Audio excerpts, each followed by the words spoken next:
In this lecture, I'm going to explain the three-phase motor, how it works, and its construction. First of all, what is a three-phase motor? Three-phase motor is the most important element in creating a production line. It has three inductors responsible for the movement of the motor when the AC current passes through them.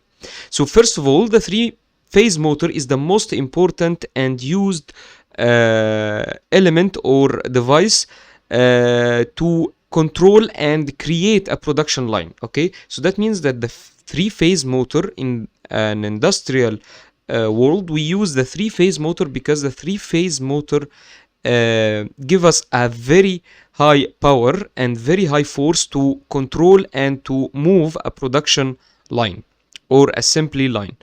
And the three-phase motor has three inductors or three coils. Those three coils are responsible for the movement of the axis of the three-phase motor. And the three-phase motor only runs using an AC current only.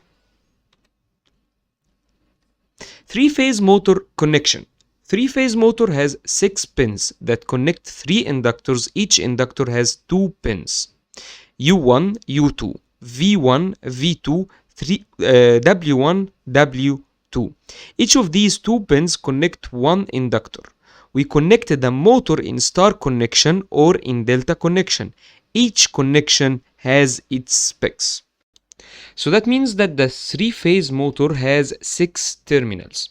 The 6 terminals are divided to 2 terminals per each coil. So that means that each coil has 2 terminals.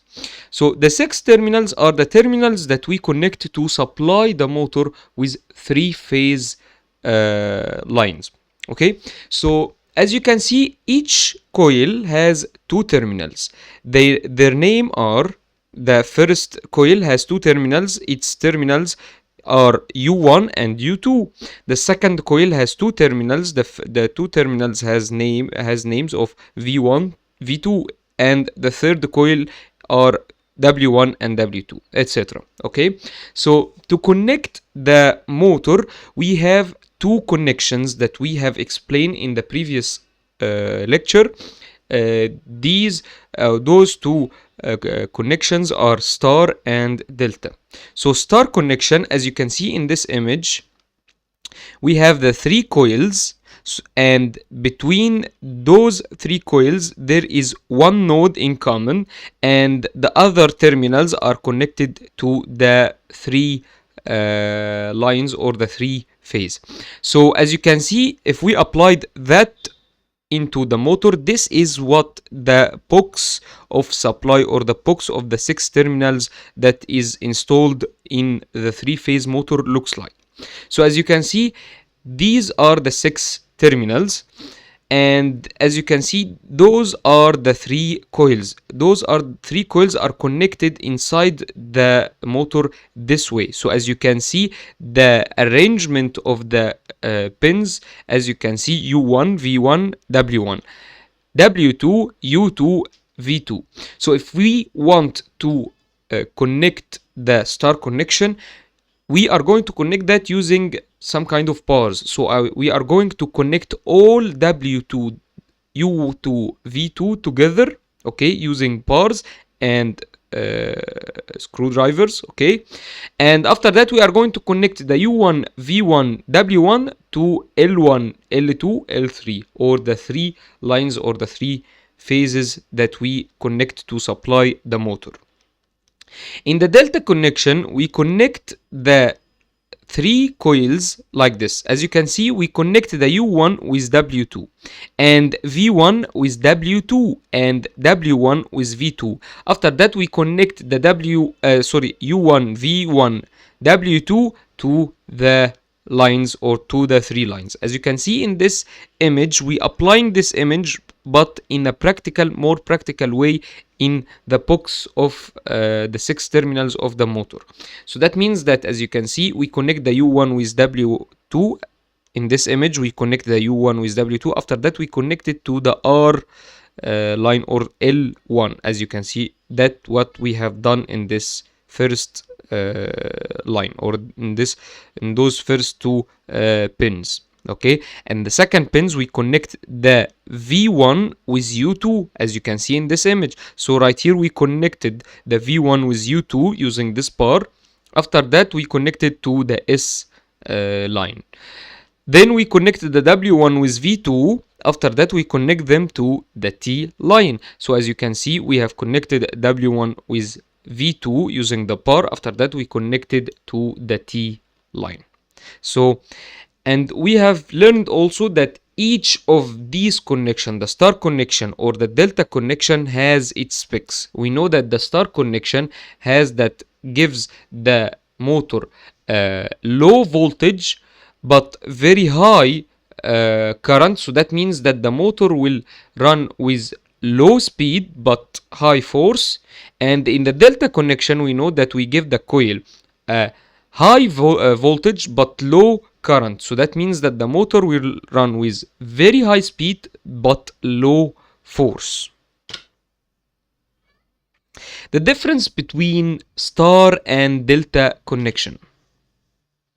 Star connection. In a star connection, the three-phase wires are connected to a common point or star point, and neutral is taken from this common point. As we have explained, in the star connection, we connect all three loads together in one common node, and this node will create to me a neutral line, or called also a star point. This star point can be considered as a neutral line and can be considered as a 0 volt line or 0 volt supply, because if the three lines has the same value of voltage, if the three lines have the same value of voltage, that means that when we connect a star connection, the star point or the common node between them is going to be 0 volts. So that means that this is going to be a neutral line.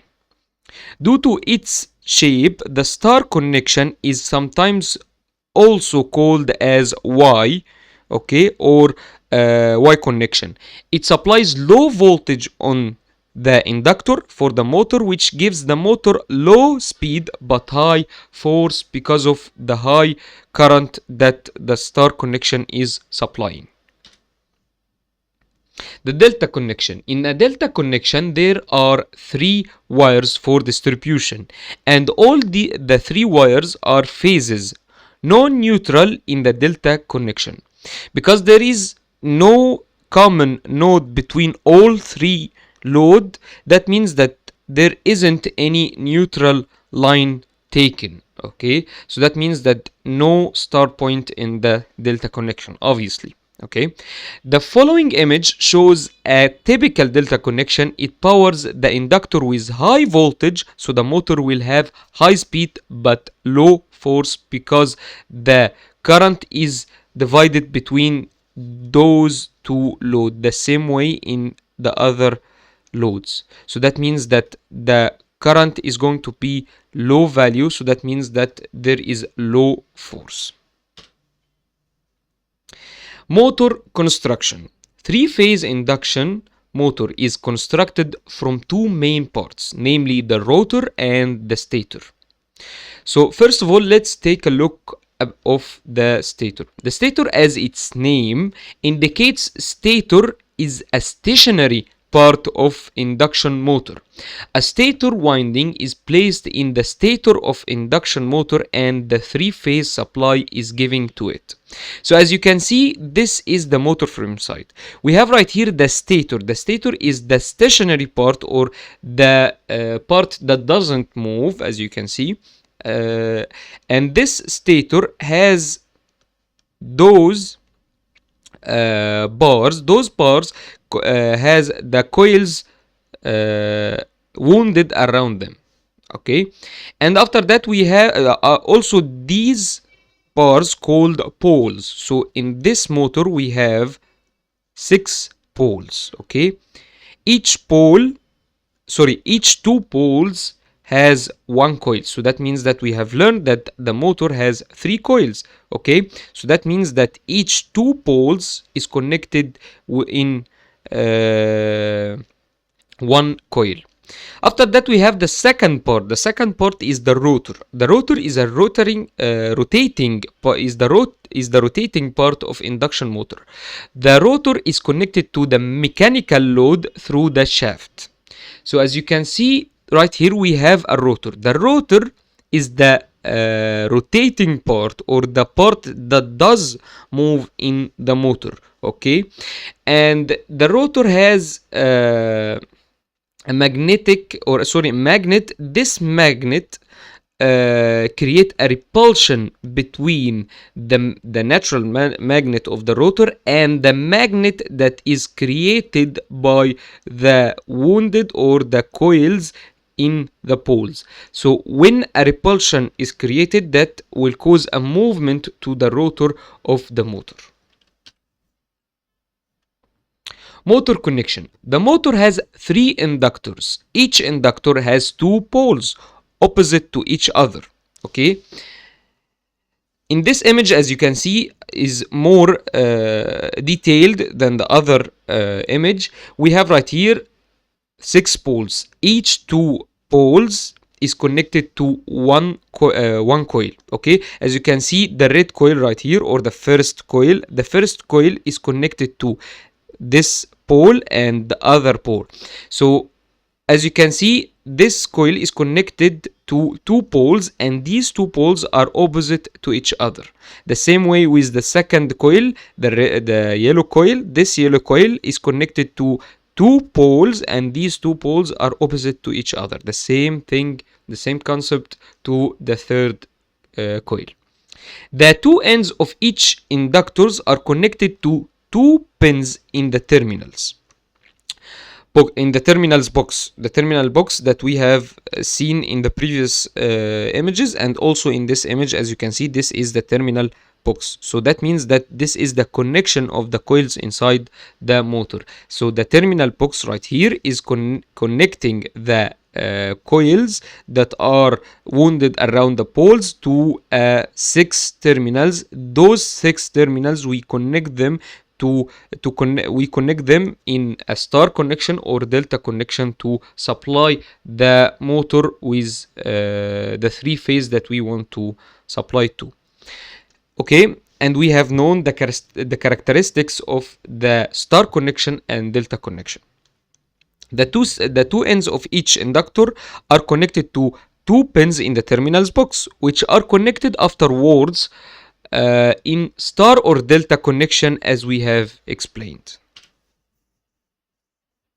From where the motor gets its movement, let's see that. Motor working principle. Current in the coils will cause a rotating electromagnetic field. So that means that the current in the coils, the 3 coils, will cause a rotating electromagnetic field, as you can see in this image. This is current in coils produces rotating electromagnetic field. Okay. Because of the continuous change of AC 3-phase current. As you can see, because that change that happens in the value of voltage of the AC 3-phase current, we have learned that the AC current changes its value of voltage through time, over time. Okay, so that will cause to me a rotating electromagnetic field. That will cause a repulsion that will cause the rotating movement of the rotor, because the rotor is circular magnet. As we have explained in the previous slides, that the rotor is a magnet, okay, and this magnet is going to create a repulsion between the natural magnet of the circular rotor and the magnet created, or the electromagnetic field created by the poles and the coils. Okay, and this electromagnetic field is created due to the continuous change of the AC 3-phase current. So the continuous change of the AC 3-phase current will create a rotating electromagnetic field that will cause a repulsion between the electromagnetic field created and the natural magnet exist in the circular rotor. As you can see in this image, me just hit start. Okay, it's not working. Okay, as you can see in this image, okay, the change happens in the value of the voltage, okay, will cause a change in the electromagnetic field, so that also will create a repulsion between the the natural magnet of the rotor and the changes that happens in the electromagnetic field created by the coils, so that will create a movement, a circular movement of the rotor, for the rotor. And that's it in this lecture. Thanks for watching, and I hope to see you in the next one.